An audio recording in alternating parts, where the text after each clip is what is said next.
buenos días, hermanos, hermanas. Les saludamos con la paz y el amor del Señor a cada uno de ustedes. Es un gran privilegio para nosotros poder estar otra vez en este lugar para alabar al Señor, glorificar su santo nombre. Sabemos, mis hermanos, que durante esta semana muchos de nosotros hemos estado trabajando, algunos no. Damos gracias al Señor porque algunos hermanos que manejan el transporte han estado viajando, hermanos, y damos gloria al Señor por eso. Dios nos ha traído aquí, este lugar, para poder alabarle, glorificar su santo nombre, y queremos que ustedes también lo hagan con nosotros. En medio de esta pandemia, de este momento difícil que estamos atravesando como país, el Señor merece aún toda la honra. Si Él es soberano cuando las cosas van bien, también es el mismo Dios soberano cuando las cosas van mal. Quiero, hermanos, leerles el Salmo 65 para llamarnos a la adoración al Señor. Voy a pedirte que abras tu Biblia en el Salmo 65. Dice la palabra del Señor: Tuya es la alabanza en Sión, oh Dios, y a ti se pagarán los votos. Tú oyes la oración, a ti vendrá toda carne. Las iniquidades prevalecen contra mí, mas nuestras rebeliones tú las perdonarás. Bienaventurado el que tú escogieres y atrajeres a ti, para que habiten tus atrios. Seremos saciados del bien de tu casa, de tu santo templo. Vamos a orar, hermanos, al Señor, y vamos a pedirle que Él sincronice nuestros corazones con su gloria. Que este tiempo sea de mucha bendición para nosotros, tanto en las alabanzas como en la predicación de la palabra del Señor. Voy a pedirte que inclines tu rostro y vamos a orar al Señor. Oremos. Amado Padre, en esta mañana venimos delante del trono de tu gracia. En primer lugar, con un corazón de agradecimiento por todas estas bendiciones que tú nos has dado por medio de la obra de nuestro Señor y Salvador Jesucristo. Nos has escogido, nos has elegido, nos has predestinado, nos has adoptado y nos has dado el sello de tu Espíritu Santo. Y nos has dado, Señor, la promesa de que un día volverás por nosotros. Tantas bendiciones que tú has derramado en nuestras vidas. Y cómo nosotros no poder expresar en una forma de alabanza, expresar lo que nuestro corazón siente hacia ti. Queremos, Señor, cantarte, glorificar tu nombre. Te pedimos, Padre, de que principio a fin de este momento que vamos a tener, tú seas glorificado en todo. Tu nombre sea exaltado sobre todo, Señor. Loado sea siempre, Padre. Y que tú reinas sobre este mundo. Y nosotros somos tu pueblo. Aquí estamos, Señor, delante de ti, por tus misericordias, presentándonos como un sacrificio vivo, santo, agradable a ti. Que es lo que tú quieres, Señor, de nuestras vidas. Gracias, Padre, por este tiempo que nos vas a dar, y a ti sea, Señor, toda la alabanza y todo el loor en Cristo Jesús. Amén. Amén. Vamos a cantar al Señor y vamos a decirle: te loamos, oh Dios. Aleluya, te alabamos. Cuán grande es tu amor. Tú nos diste perdón. Te alabamos, oh Señor. Vamos a decirle: te loamos, oh Dios.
Amén.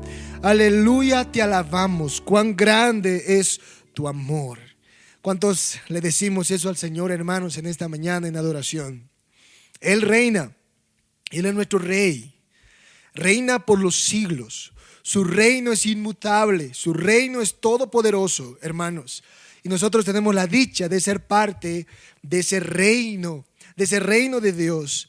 Y vamos a alabarle, vamos a decir que Jesús reina, que reina por siempre y para siempre. Vamos a cantar este himno también que dice: reina Dios.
Buenos días, hermanos. Les saludo en el amor del Señor. A todos los hermanos de las diferentes iglesias, a los hermanos de la iglesia de Oruro, la iglesia de La Paz, la iglesia de Pacata, la iglesia de Buenas Nuevas, y a los hermanos y amigos que están en el exterior. Pues en esta mañana, hermanos, quiero dar lectura a la palabra del Señor, que se encuentra en el libro de Timoteo, primera de Timoteo 4:11, adelante, y dice: esto manda y enseña, ninguno tenga en poco tu juventud, sino sé ejemplo de los creyentes en palabra, conducta, amor, espíritu, fe y pureza. Entre tanto que voy, ocúpate en la lectura, la exhortación y la enseñanza. No descuides el don que hay en ti, que te fue dado mediante profecía, con la imposición de las manos del presbiterio. Ocúpate en estas cosas, permanece en ellas, para que tu aprovechamiento sea manifiesto a todos. Ten cuidado de ti mismo y de la doctrina, persiste en ello, pues haciendo esto te salvarás a ti mismo y a los que te oyeren. Es una serie de instrucciones que le da el apóstol Pablo a Timoteo, y para ser un buen ministro de Jesucristo, en primer lugar manda que enseñe, ser ejemplo en conducta, amor, espíritu, fe y pureza, y que también debe ocuparse en la lectura, en la exhortación y la enseñanza. No descuidar el don que hay en cada uno de nosotros, que se ocupen estas cosas y permanecer en ellas, y que tenga cuidado de sí mismo y de la doctrina y persistir en ello. Así es, hermanos, el apóstol Pablo le manda a Timoteo a que le dé estas instrucciones, a persistir en la enseñanza y en la doctrina. Así también pues debemos persistir en la oración, rogando siempre a nuestro Dios que primeramente Él sea glorificado y que pues nosotros podamos crecer espiritualmente. Vamos a orar, hermanos, en esta mañana, y voy a rogarles que por favor inclinen sus rostros. Oremos, hermanos. Bendito Padre Celestial, en esta mañana venimos delante de ti, Señor, ante el trono de tu gracia, porque eres el único y sabio Dios, creador del universo, y que gobiernas según tu santa voluntad. En esta mañana rogamos por las iglesias, Iglesia Bíblica, Palabra de Gracia, la Iglesia de Oruro, la Iglesia Nueva Jerusalén en La Paz, la Iglesia Buenas Nuevas en Pacata, por los pastores y líderes y el ministerio que les has encomendado. Bendice a tus siervos, Señor, y sus familias. Dale sabiduría, pasión para predicar las buenas nuevas. Así también rogamos por los hermanos, miembros de cada una de las iglesias, los fortalezcas para no desmayar frente a los problemas y las enfermedades y las pruebas que cada día tenemos. Mas al contrario, rogamos ser ejemplo en palabra, conducta, amor, fe y pureza, ocupándonos en la lectura y la enseñanza, ocupándonos en estas cosas y persistir en ellas. Gracias te damos, Señor, por las múltiples bendiciones que nos das día a día. Ahora, Padre, pedimos que nos hables a través de tu siervo y tu Santo Espíritu sea nuestro Maestro y nos haga entender tu palabra. Todo esto te lo pedimos, Padre, en el nombre de nuestro Señor Jesucristo. Amén.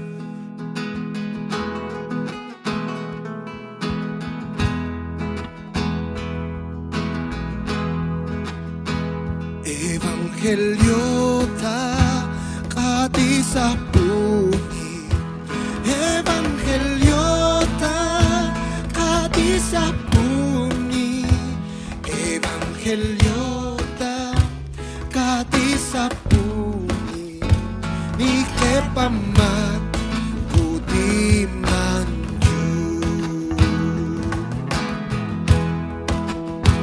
hujasa kespa katisapuni, hujasa kespa katisapuni, hujasa kespa katisapuni, ni kepamat kudimanju.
Muy buenos días, hermanos, hermanas. En esta mañana les saludo en la paz de nuestro Señor.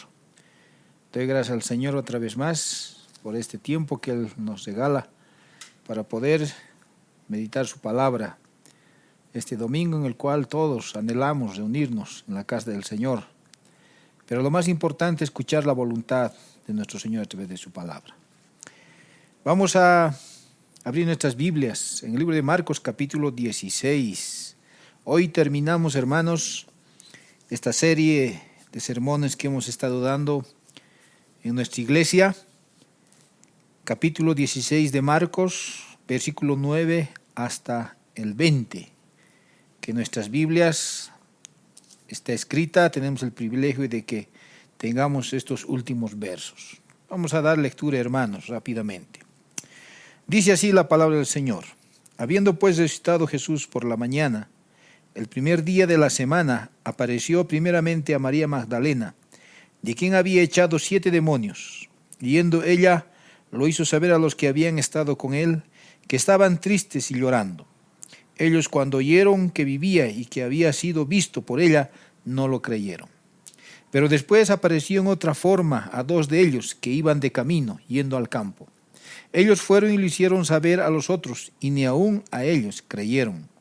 Finalmente se apareció a los 11, estando ellos sentados a la mesa, y les reprochó su incredulidad y dureza de corazón, porque no habían creído a los que le habían visto resucitado.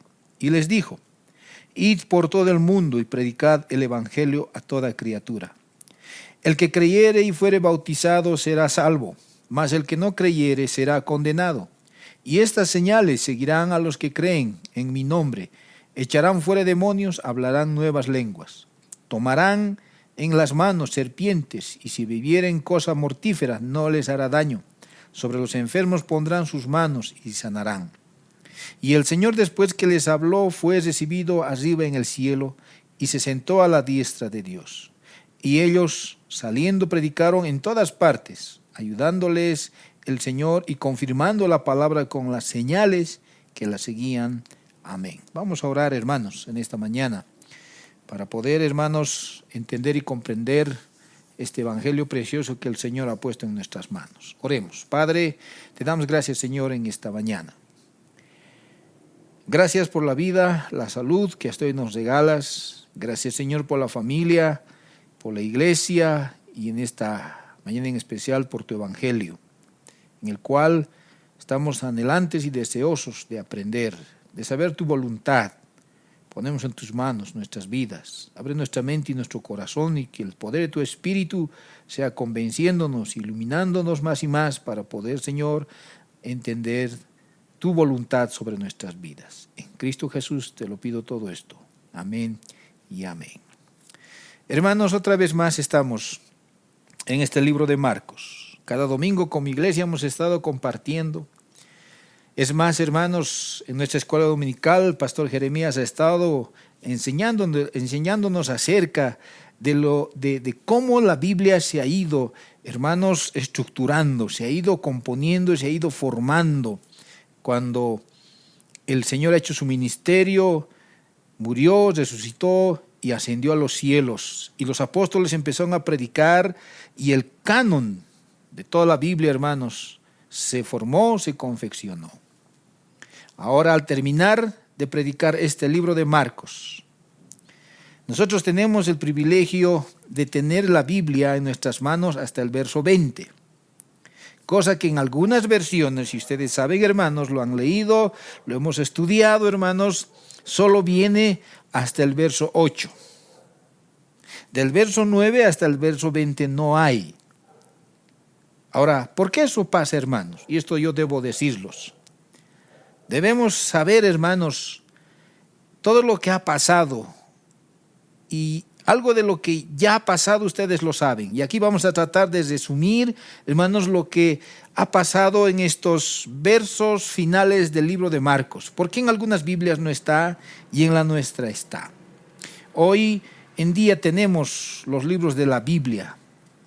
De cada uno de estos libros no lo tenemos, hermanos, en el original. Todos los que escribieron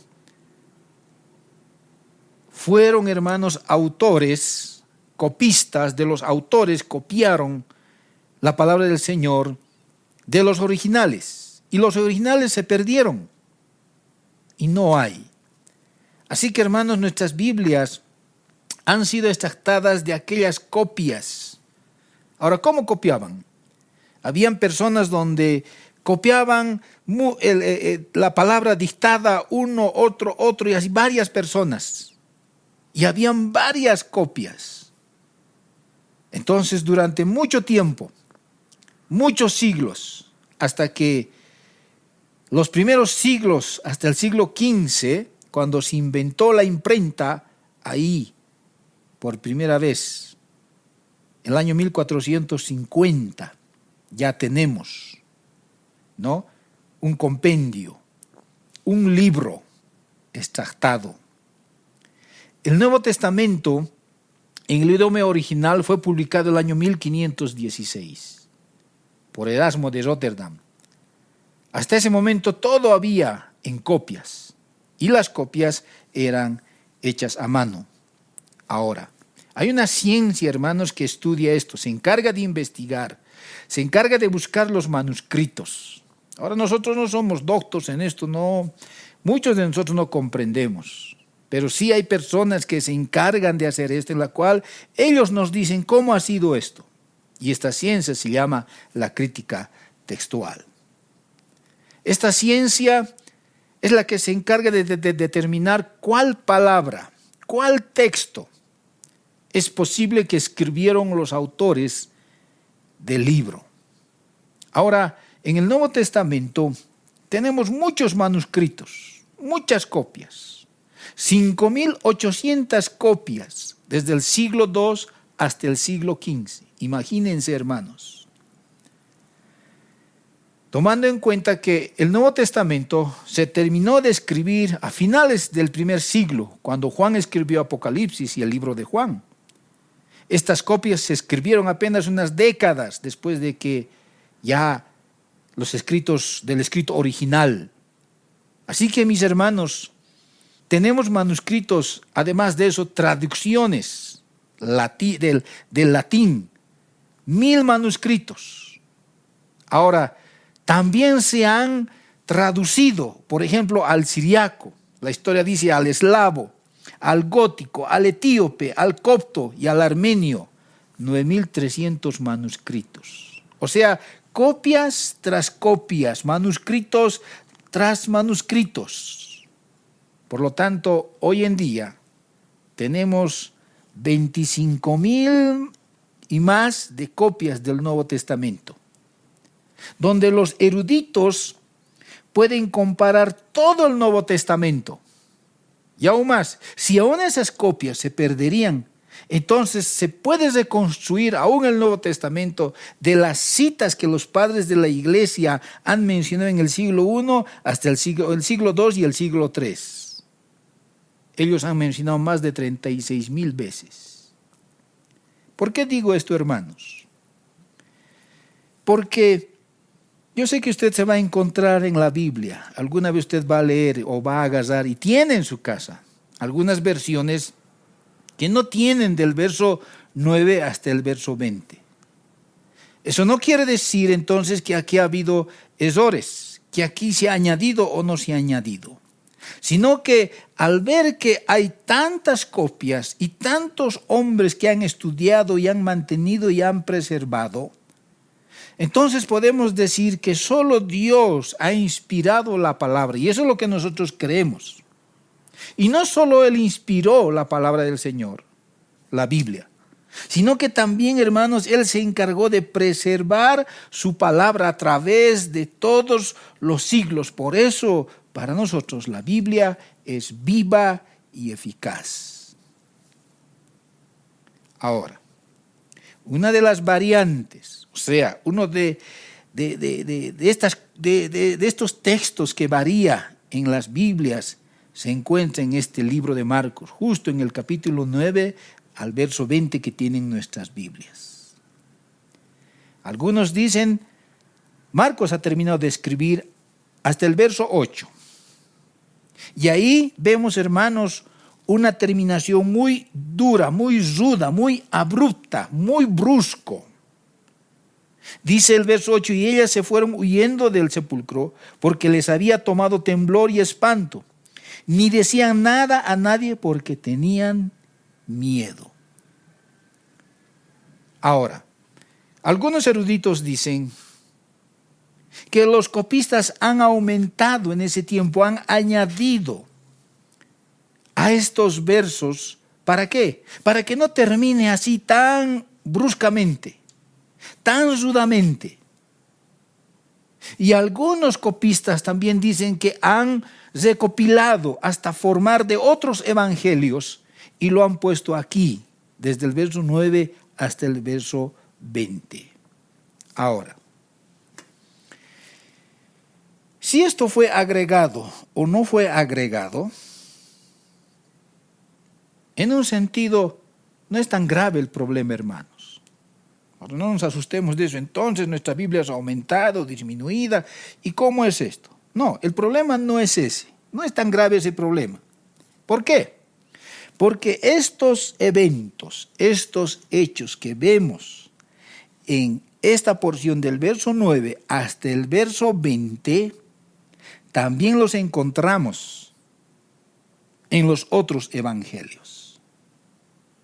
En estos versos hay temas, por ejemplo, el tema de no creer, el tema de la incredulidad está desde el verso 11, 14, el verso 16. El tema de la proclamación, o sea, del ir y predicar el evangelio, está en los versículos 11 al 20. También está en los otros evangelios. Ahora, es verdad, hermanos, que no sabemos de quién viene o quién lo puso. No sabemos, ni lo sabremos, pero ese no es el problema. Aquí vemos que estos hechos de los otros evangelios y de algunos otros libros del Nuevo Testamento, aquí los han puesto juntos. Y estos hechos son verídicos. Por ejemplo, el versículo 9 de Marcos, capítulo 16, verso 9, está sacado de Lucas, verso 8, 1 al 3. Si usted quiere comparar, anótese y después usted va a ir comparando y lo va a ir leyendo. Por ejemplo, el verso 10 ha sido tomado del libro de Juan, capítulo 20, verso 18. El verso 2 es tomado de Lucas 24, verso 13 al 32. Es el relato del camino de Emaús. El verso 13 es tomado de Lucas 24. El versículo 14 es tomado de Lucas 24, verso 36 al 38. El verso 15 es tomado de Mateo 28, 19. Ustedes saben, ahí dice, hermanos, la gran comisión, ir por todo el mundo y predicar el evangelio. El verso 16 es tomado del libro de Juan, capítulo 20, verso 23. El verso 17 y 18 de este capítulo de Marcos 16 es tomado de otros libros como Lucas 24, ¿no? 50 al 53. Como desde el libro de Hechos también. Así. Entonces, hermanos, son eventos y hechos reales que han sido tomados de otras porciones de la palabra del Señor. Sin embargo, hermanos, esta forma de terminar el libro de Marcos, sea del verso 9 al 20, tenga o no tenga, sea añadido o no sea añadido, quién la añadió, quién no lo añadió, no debería suscitar en nosotros división, mucho menos desconfiar en la palabra de Dios, que es la Biblia. Más al contrario, debería nosotros, hermanos, fortalecer nuestra confianza cuando leemos también otras versiones, porque estos hechos que nos muestra aquí, y de más adelante voy a mostrarles, son hechos que han ocurrido y son verídicas. Entonces, debemos exponerlo y predicarlo como los otros evangelios. Otros dicen, no, las terminologías, es que la inspiración de Marcos no convence. Bueno, son argumentos tal vez, hermanos, que tratan de distorsionar o distraernos. Pero lo que aquí vemos, y lo más importante es que estos eventos, hermanos, son reales. Por lo tanto, estos versos que están aquí desde el verso 9 al 20 no son ninguna contradicción del Evangelio. Más al contrario, es una precisión porque se encuentra en los demás evangelios. Dicho esto, hermanos, entonces, nosotros tenemos en nuestras manos la palabra del Señor, esta Biblia Reina Valera, del verso 9 hasta el verso 20. Y otra vez más, sea quien lo haya añadido o no lo haya añadido, nosotros vamos a ver estos eventos reales que el Señor nos muestra claramente, y su enseñanza es clara para nuestros días. Dice la palabra del Señor entonces: habiendo pues resucitado Jesús por la mañana, el primer día de la semana, apareció primeramente a María Magdalena, de quien había echado 7 demonios. Yendo ella lo hizo saber a los que habían estado con él, que estaban tristes y llorando. Ellos, cuando oyeron que vivía y que había sido visto por ella, no lo creyeron. Aquí encontramos, hermanos, la aparición de nuestro Señor Jesucristo. Pero el mensaje de esta mañana para nosotros, hermanos, es cuando Él se aparece, ¿cómo miran a Cristo resucitado? Mirando al Mesías resucitado. Estas mujeres, o esta mujer María Magdalena, es quien ha visto al Señor. Ella fue y avisó a sus discípulos. Sus discípulos, ¿cómo reaccionaron al escuchar? Hermanos, eso es lo que vamos a aprender. ¿Cómo nosotros podemos mirar a Cristo hoy en día? ¿Cómo podemos vivir mirando a ese Cristo resucitado cuando Él se aparece o se apareció en un determinado tiempo en nuestra vida y todos los días de nuestra vida está con nosotros? Primeramente se apareció a María Magdalena. Un dramático encuentro con esta mujer. Y cuando se encontró con ella, Juan capítulo 20, verso 11 al 18, dice que ella pensó que era el jardinero. Imagínense, hermanos, cómo confundir a nuestro Señor con un jardinero. El dolor, la tristeza de esta mujer era muy grande. Aún todavía estaba con ese dolor de que su maestro había muerto. Pero aún así esta mujer pretendía seguir sirviendo al Señor, aunque estaba muerto. Esta mujer había estado de lejos, dice Marcos en su contexto, viendo al Señor. ¿Qué es lo que le estaban haciendo en la cruz? ¿Dónde lo iban a sepultar? Esta mujer quería honrar y respetar al Señor. Quería seguir sirviendo al Señor. Entonces, cuando vio la piedra removida y el sepulcro vacío, corrió. Yendo, dice ella, lo hizo saber a los que habían estado con él, que estaban tristes y llorando. Corrió para avisar de inmediato. El libro de Juan nos dice que, hermanos, corrió a avisar a Pedro y a Juan. Ahora, vayamos allá. Esto es lo que también en nuestras Biblias está. Allá arribita dice Juan capítulo 20, verso 11 al 18. De ahí lo sacaron y vamos a ir allá a ver, hermanos, a ver si es real este evento. Dice la palabra del Señor en el verso 1. El primer día de la semana, María Magdalena fue de mañana, siendo aún oscuro, al sepulcro y vio quitada la piedra del sepulcro.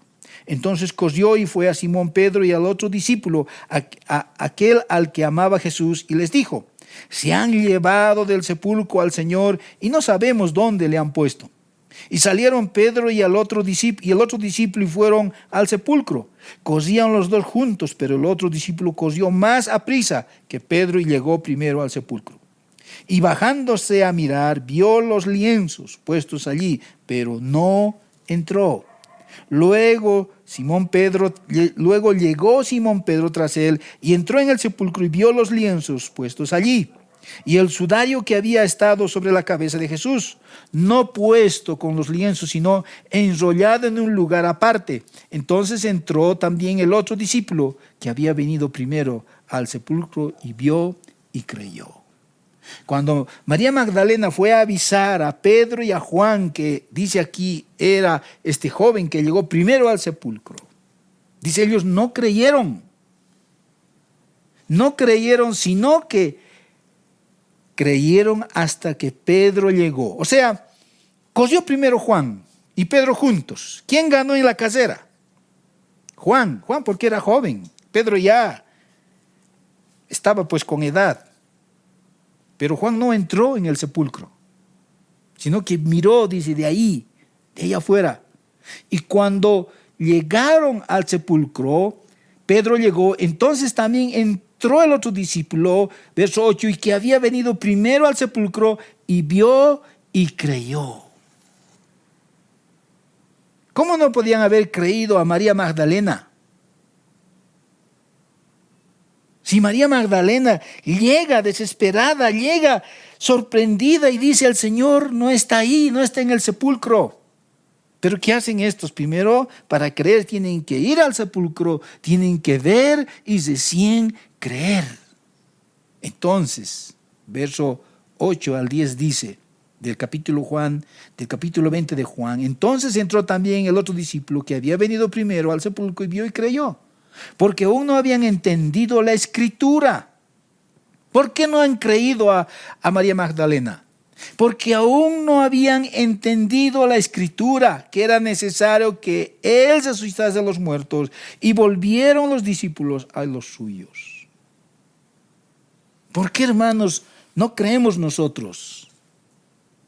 Porque sencillamente no hemos entendido las Escrituras. ¿Por qué no hay fe? ¿Por qué estos no creyeron? ¿Por qué nosotros no tenemos fe? Porque, hermanos, sencillamente no creemos en las Escrituras. Estos hombres no habían entendido la resurrección de nuestro Señor. Estos hombres no estaban comprendiendo el hecho de vivir desde el punto de vista de la resurrección de nuestro Señor. Les faltaba fe. Y ahora dice el verso 10, y volvieron los discípulos a los suyos. Ahora estos están yendo a avisar. Están yendo a decir lo que María Magdalena también está diciendo. Entonces el verso 12 dice, pero después apareció en otra forma a dos de ellos que iban de camino yendo al campo. Ellos fueron y lo hicieron saber a los otros, y ni aún a ellos creyeron. Dos de ellos que iban de camino, yendo al campo. Esta es la aparición a dos discípulos del camino de Emaús. Lucas capítulo 24, 13 al 27. Ahí nos detalla cómo estos hombres camino de Emaús no le creen. Ahora, hermanos, lo mismo sucede. María Magdalena va, avisa a Pedro y a Juan y no le creen. Ahora, Pedro y Juan van, avisan a los demás, tampoco le creen. Ni aún ellos creyeron. No reciben el testimonio de la mujer, tampoco reciben este testimonio de estos dos hombres. También estos 11 eran incrédulos. Ahora, las evidencias que aquí nos muestra Marcos, aunque no hay detalles del camino de Emaús, pero aquí Marcos nos está diciendo que hay evidencias para creer. El dicho de María Magdalena, el dicho de los discípulos. Pero esas evidencias no eran suficientes para estos hombres. ¿Por qué? Porque les faltaba fe. Porque no habían entendido las Escrituras. Porque no habían entendido lo que aún Jesús mismo había profetizado, había dicho de él que iba a morir en una cruz y al tercer día iba a resucitar. Por eso, hermanos, ahora en el verso 14, dice, finalmente se apareció a los 11 mismos, estando ellos sentados a la mesa, y les reprochó su incredulidad y dureza de corazón.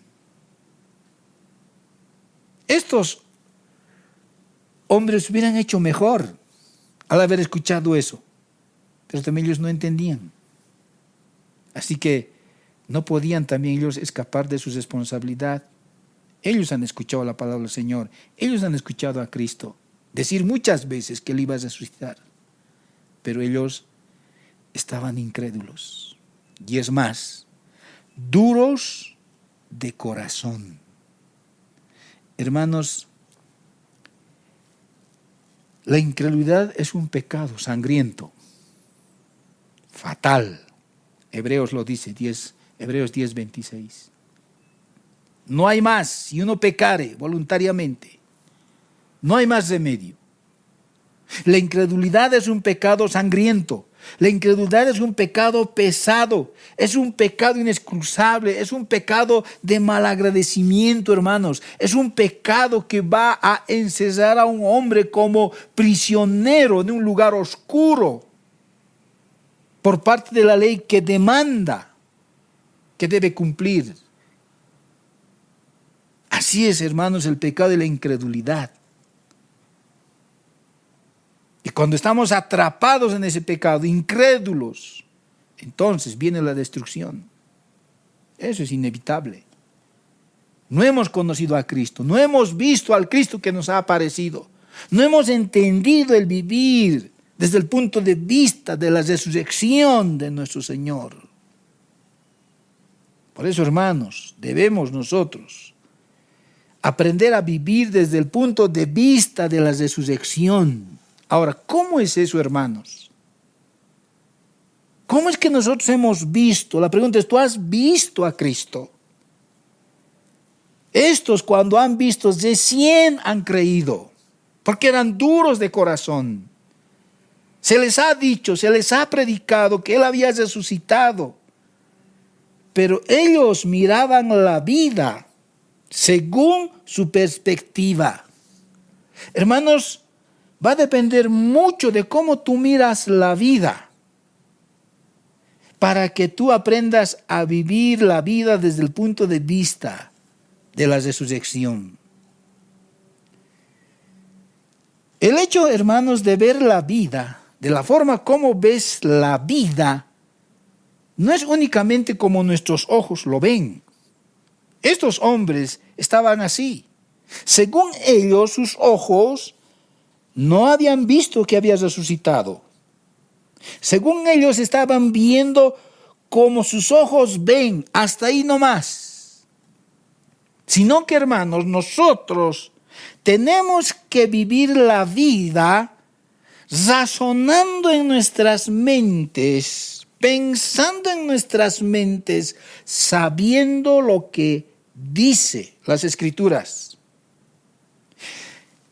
Estando bien informado de lo que dice la palabra del Señor. Si lo que la palabra del Señor dice y eso es lo que debemos hacer, debemos obedecer. Para estos hombres el Señor estaba muerto. Así como para nosotros hoy en día vemos a un muerto, lógicamente ese muerto está muerto y no va a volver a levantarse, eso es lógico.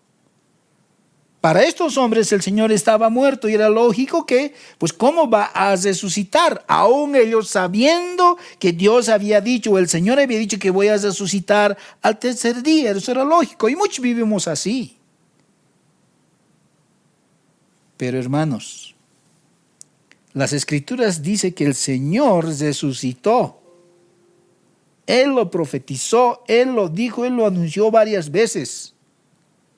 Y con esa información, en su razonamiento, en su mente, en su pensamiento, ellos deberían haber creído, pero no lo han hecho. ¿Por qué? Porque dice el Señor, eran duros de corazón, por eso les había reprochado. Y el Señor, hermanos, a nosotros nos reprocha cuando nosotros no hemos aprendido a vivir la vida desde el punto de vista de la resurrección. Hermano, la vida no es como solo tus ojos lo ven. No es así, hermanos. Debemos aprender a vivir la vida como Dios ve la vida.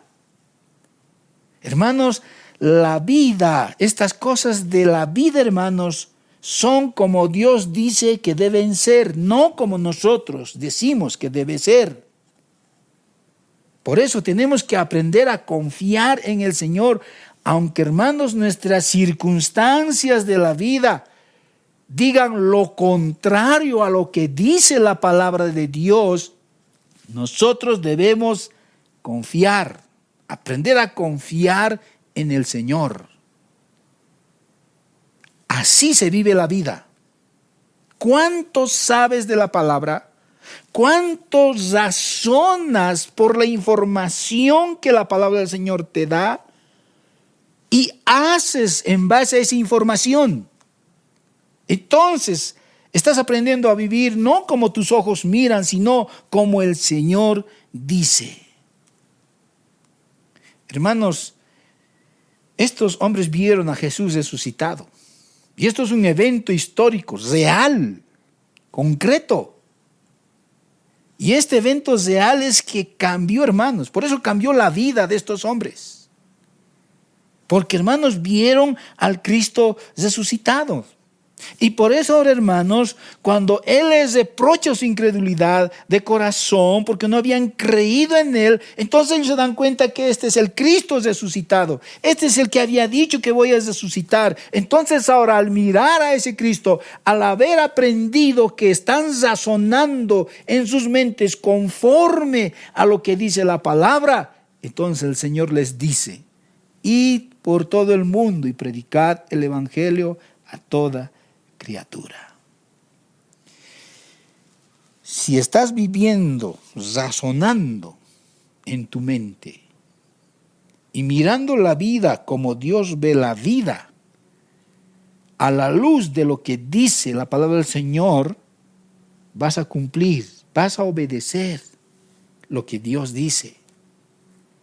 Pero si no es así, entonces solo estás mirando la vida como tus ojos lo ven. Y quieres que la vida sea como tú quieres que sea. Sin embargo, vas a la iglesia, le alabas a Dios, cantas a Dios, pero la vida lo sigues viendo como tus ojos lo ven. Y si sigues viviendo así la vida, entonces las circunstancias de la vida o siempre te van a poner triste o te van a poner feliz, dichoso alguna vez, pero no es así la vida, hermanos. Esto es lo que tenían estos hombres. Incredulidad y dureza de corazón. Necesitaban mirar al Cristo resucitado. Hermanos, si tú has mirado al Cristo resucitado, entonces vives razonando con la palabra del Señor y estás cumpliendo ahora entonces la gran comisión.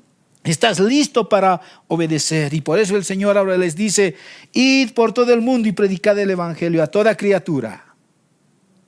Ahora, hermanos, esta es otra enseñanza sacada de Mateo 28, y ustedes saben. Y otra vez, no importa quién lo puso, quién lo extrajo, si es del original o no es del original, pero aquí encontramos un evento real, que todos nosotros lo conocemos. Y lo que Marcos nos está diciendo aquí es que si nosotros ahora hemos entendido la resurrección de nuestro Señor, hemos visto, estamos mirando a ese Cristo resucitado, entonces nosotros lo vamos a tomar, estas palabras, como un mandamiento de nuestro Señor. No es una sugerencia, no es una opción, es un mandamiento. Debemos ir, debemos llevar el evangelio. Y Dios nos ha elegido a todos en su gracia para cumplir este mandamiento. Y cuando hay un mandamiento, hay alguien quien manda. Aquí hay un comandante quien manda y nosotros somos sus discípulos para ir con fe a todo el mundo. Ahora, este pensamiento, esta forma de pensar no era típico de los judíos, mucho menos de los paganos. Por eso esta idea de ir y llevar este evangelio era una idea revolucionaria en ese tiempo. ¿Por qué? Porque cuando nosotros entendemos esto, vamos a ir a la luz de este evangelio, a la luz de la decisión de nuestro Señor, no importa las circunstancias. Los discípulos necesitaron para llevar este evangelio persecución. Y este evangelio desde entonces ahora es difundido, es predicado hasta nuestros días. Yo te pregunto, mi hermano, ¿cuáles son tus órdenes ahora? ¿Qué está en tu mente como orden? ¿Qué estás razonando en tu mente a la luz de lo que has visto de Cristo? A la luz de que te has encontrado con el Señor. ¿Cuál es la orden? Hermanos, el mandamiento, la orden del gran comandante que es nuestro Señor para cada soldado es que, hermanos, le obedezcamos. No importa las circunstancias. Cuando uno hace su servicio militar, hermanos, y entendemos bien esto, especialmente los varones, aunque hoy en día también las señoritas van, toda orden del comandante se cumple. Se cumple. No importa si hace frío, si hace calor, si te gusta, no te gusta, se cumple. Y el Señor está diciendo eso. Si tú estás razonando con la información de lo que dice la palabra, estás entendiendo esta palabra, entonces vas a cumplir este mandamiento. Aquí encontramos este mandamiento claro. Pero también ahora vemos de una afirmación clara, de una promesa combinada de salvación y advertencia. Cuando en el verso 16 dice, el que creyere y fuere bautizado será salvo, mas el que no creyere será condenado. Aquí encontramos esta promesa. Pero hermanos, es una promesa combinada de salvación y advertencia. Algunos dicen, bueno, no, este verso dice que si no somos bautizados, entonces no somos salvos. No, hermanos. El Señor no está diciendo esto. El Señor no está diciendo que aquel que no es bautizado va a ser condenado, no. Está diciendo aquel que creyere, está hablando de la fe, del creer, y está repitiendo 2 veces. El que creyere y fuere bautizado, el que no creyere será condenado. Ahora, hermanos, el énfasis de este verso es creer. Si una persona no cree, es condenado. Aunque haya sido bautizado y no cree en Cristo, igualito es condenado. Ahora, hermanos,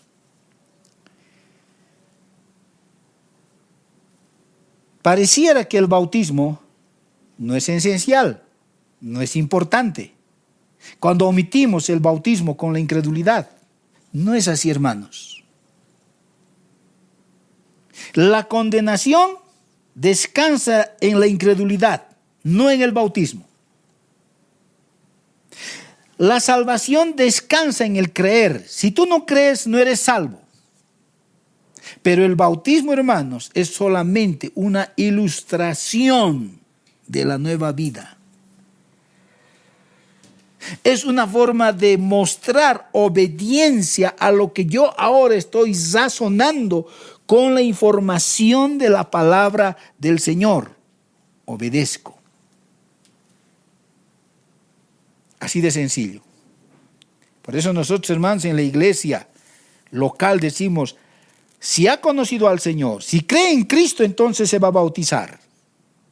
Y ese bautizo es el paso que va a dar este hermano, mostrando, dando fe de que él cree. Entonces es parte, miembro del nuevo cuerpo de Cristo, de la iglesia, de la familia del Señor.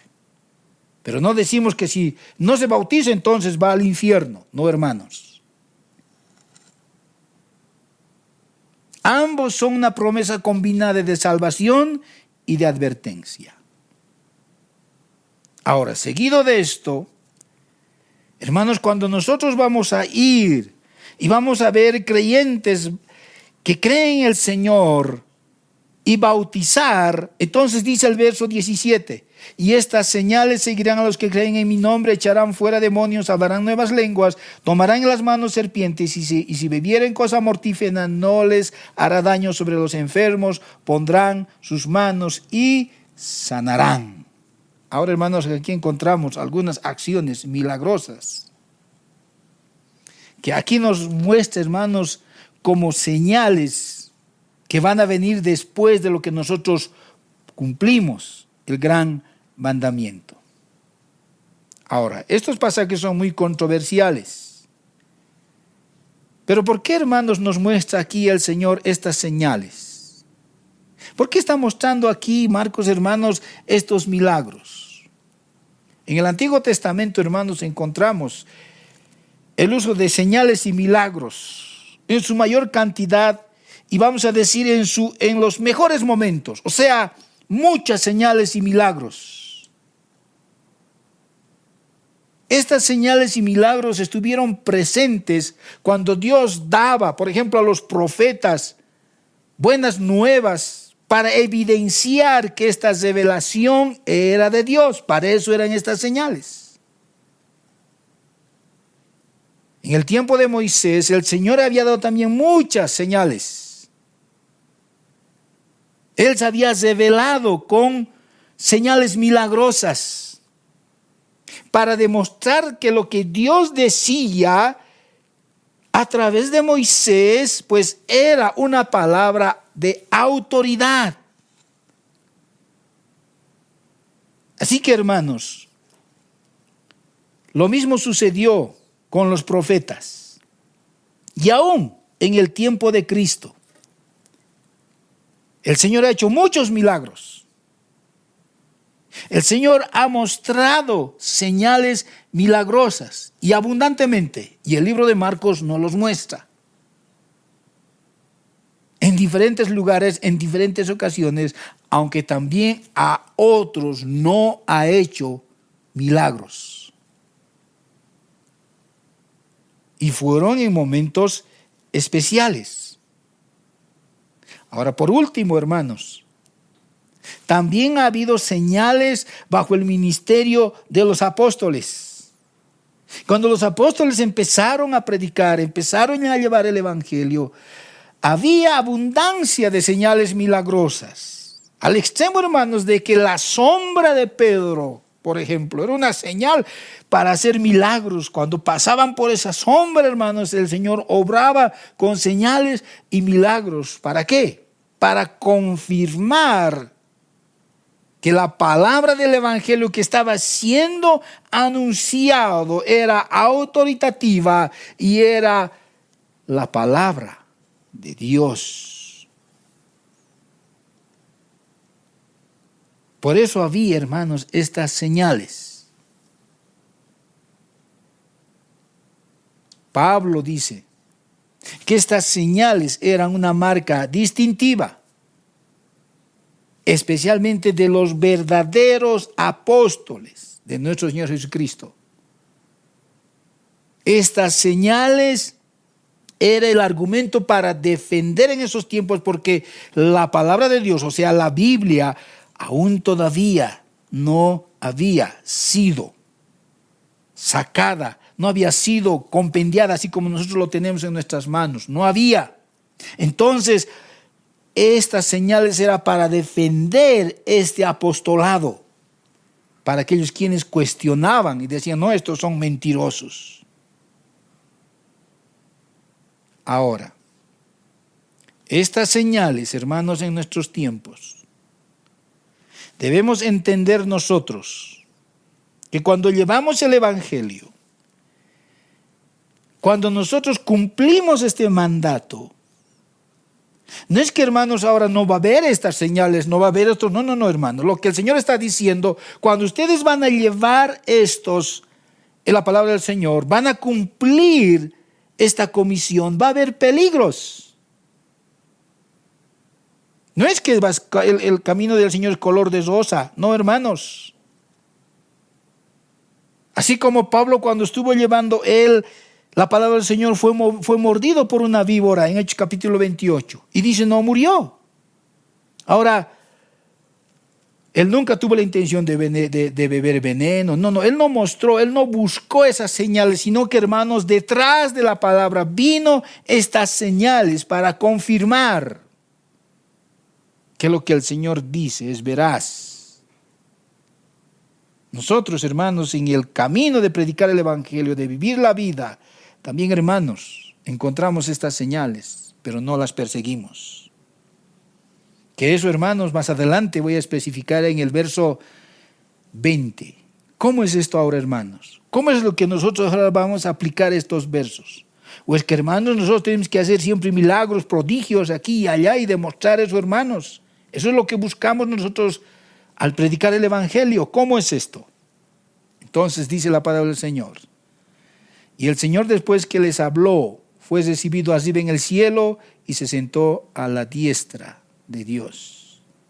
Aquí vemos, hermanos, ahora sus discípulos mirando al Señor otra vez.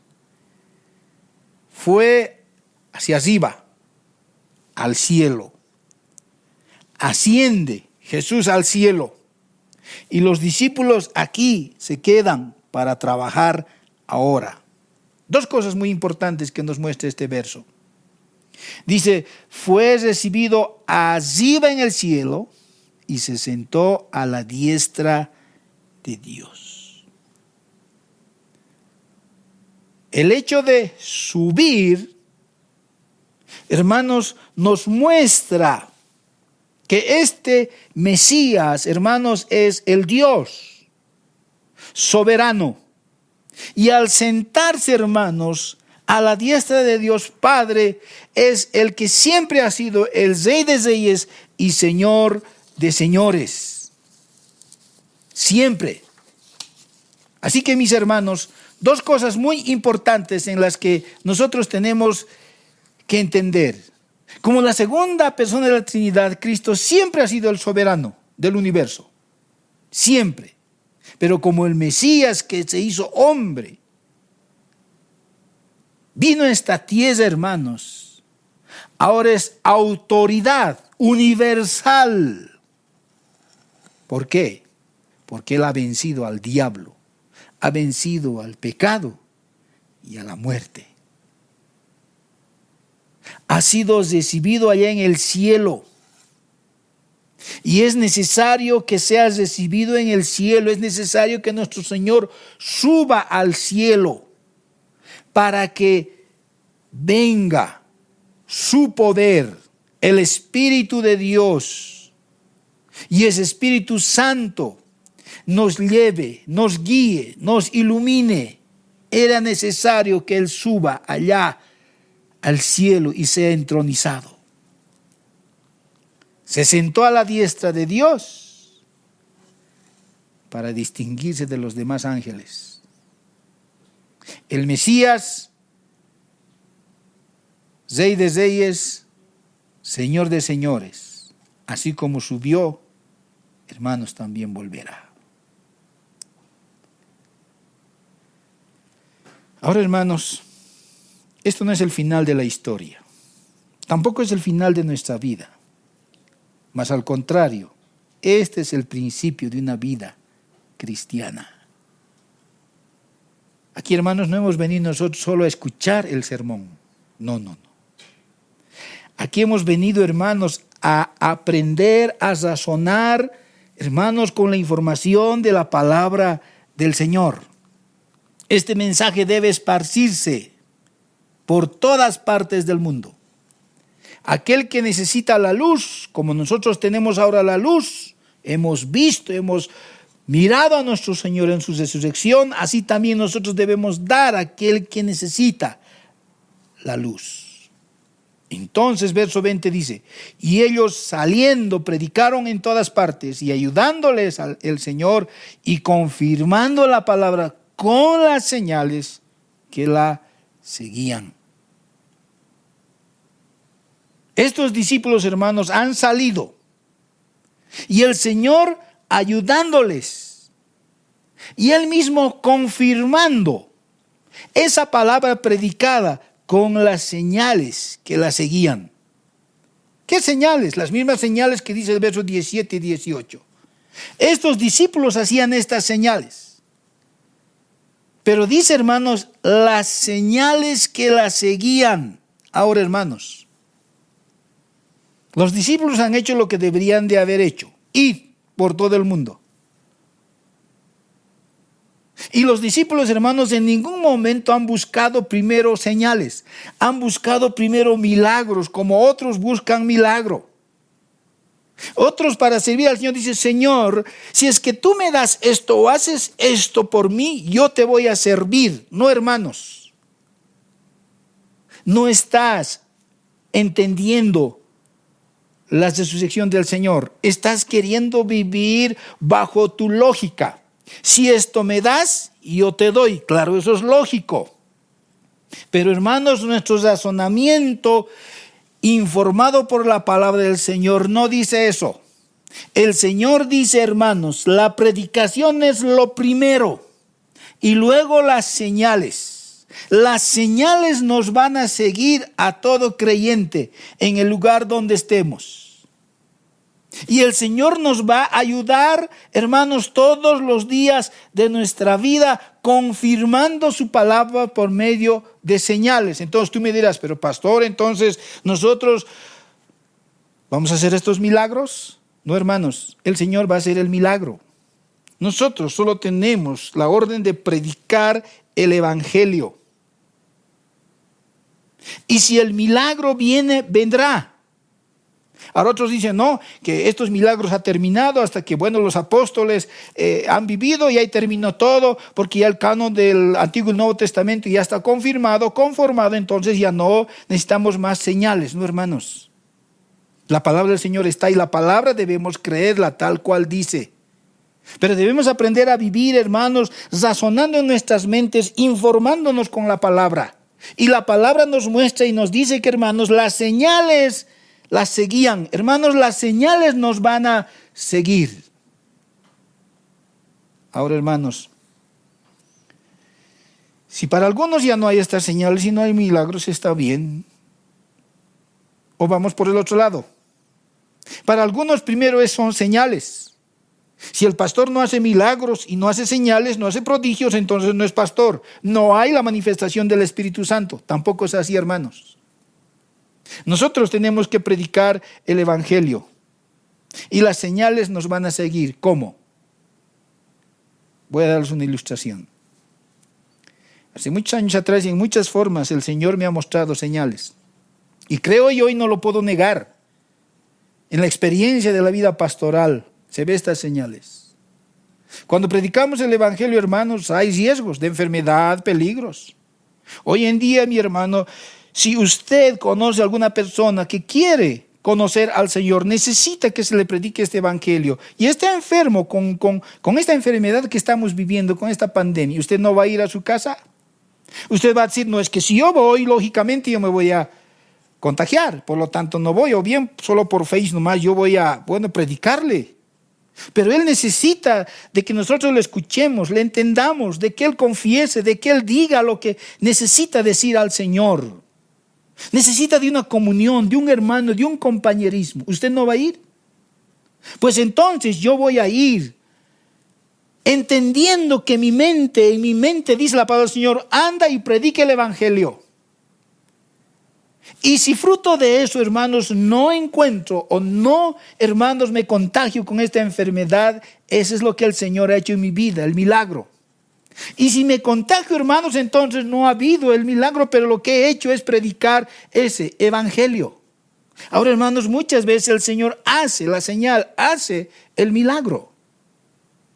Hace muchos años atrás, una hermana, enferma ella, muchos doctores, muchos hospitales, más de 3, confirmado su enfermedad, tenía un tumor, un cáncer,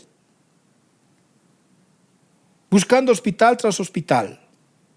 Entonces, a la hermana llevamos al hospital, y un hospital muy reconocido, donde también hay creyentes y una institución de una denominación evangélica. Y ahí el doctor dice: es verdad, con todos estos análisis que hemos hecho, nosotros también sí, la señora está muy mal. Entonces debemos entrar rápidamente a la operación. Y la hermana decía: Señor, yo confío en ti. Yo he entendido tu evangelio. Y si tú quieres darme vida, me la darás. Y si no, me la darás. Y si no, llévame, porque no soporto más el dolor. Y estaba muchos años de enferma. Entró a la cirugía. Y el doctor salió asombrado y asustado. Y me dijo: pastor, ¿usted por qué me trae personas sanas? La señora no tiene nada. Pero dije, pero usted nos dijo eso. Las evidencias dicen que tiene. Pero ahora usted dice que no. Y él me dijo, solo Dios hace eso. No lo puedo explicar. Hermanos, Dios nos ha dado dones. Y nosotros debemos utilizarlas. Pero no podemos, hermanos, nosotros ser engañados como hoy en día. Primero lo que queremos es vivir bajo nuestra lógica. Si tú me das esta señal, Señor, si tú me haces este milagro, entonces yo te sirvo. No, hermanos, eso es incredulidad. Eso es, hermanos, no haber aprendido a vivir como Dios mira la vida. El Señor nos ha dado una orden de ir y predicar. No importa las circunstancias, no importa. Y cuando vayamos, Él nos estará confirmando, hermanos. Nos estará ayudando, hermanos, el Señor. Y nos va a confirmar esa palabra predicada y expuesta con las señales que van a seguir. Por lo tanto, nosotros no estamos aquí para buscar primeramente y seguir primeramente estas señales. Aunque son y van a ser de beneficio para nosotros. No, estamos aquí, hermanos, para predicar el Evangelio. Haber comprendido y entendido y razonar en nuestras mentes, hermanos, y obedecer lo que nuestro razonamiento informado por la palabra del Señor dice. Eso es vivir desde el punto de vista de la resurrección. No mires la vida como tus ojos solo lo ven, así como miraron estos hombres, sino mira la vida como el Señor mira la vida. Cristo resucitó. Y hemos visto, hermanos, esa resurrección. Y esa resurrección, hermanos, hace que nosotros ahora, haber entendido, podemos cumplir lo que el Señor nos manda. Y si no has visto, mi amigo, mi amiga, el Señor venció al diablo, la muerte, el pecado. Arrepiéntete, ven a Cristo y serás salvo. Padre, te doy gracias en esta mañana por este tiempo. Gracias por el privilegio de poner en nuestras manos tu palabra. Y en especial estos versos, donde, Señor, hay mucha polémica. Que quién lo ha puesto o no lo ha puesto. Pero al final, Señor, encontramos eventos reales, hechos concretos, donde, Señor, han sido recopilados de diferentes evangelios. Y eso no lo podemos negar. Gracias te damos, Señor, por poner en nuestras manos tu palabra. Te pedimos que nos ayudes a vivir conforme a lo que tú nos dices, a obedecerte. Ayúdanos a entender que, Señor, nosotros no podemos vivir solo bajo nuestra lógica, sino aprender a razonar en la vida conforme a lo que tu palabra dice, a lo que podemos entender de tu palabra, y así poder cumplir tus mandatos. No importa las circunstancias, y las señales y la confirmación de tu ayuda, Señor, nos seguirán, nos mostrarán. Pero, Señor, ayúdanos a ser soldados que obedezcan, porque, Señor, hemos recibido un mandato de predicar tu evangelio. Gracias, Señor, por ese tiempo en el cual nos has permitido, Señor, aprender de ti. Siendo un rey soberano, viniste a este mundo para ser siervo y dar tu vida por nosotros. Gracias por esa gran obra, Señor. Hemos podido verte. Hemos podido ver tu gloria, tu obra, tu majestad en todo este tiempo a través de la predicación de tu palabra. Te agradecemos, Señor, en Cristo Jesús. Amén y amén. Que el Señor los bendiga, hermanos.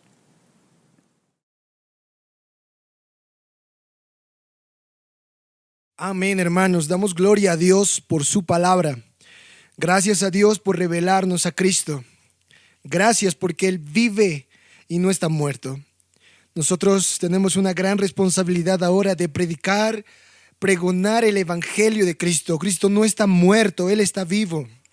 Y Él quiere que nosotros vayamos y prediquemos ese glorioso evangelio de que Dios ha mostrado su favor. Mis hermanos, vamos a cantar este himno que dice: Señor, envíame a mí. Aquí estoy yo. Quiero ir a predicar este glorioso evangelio. Heme aquí. Envíame a mí.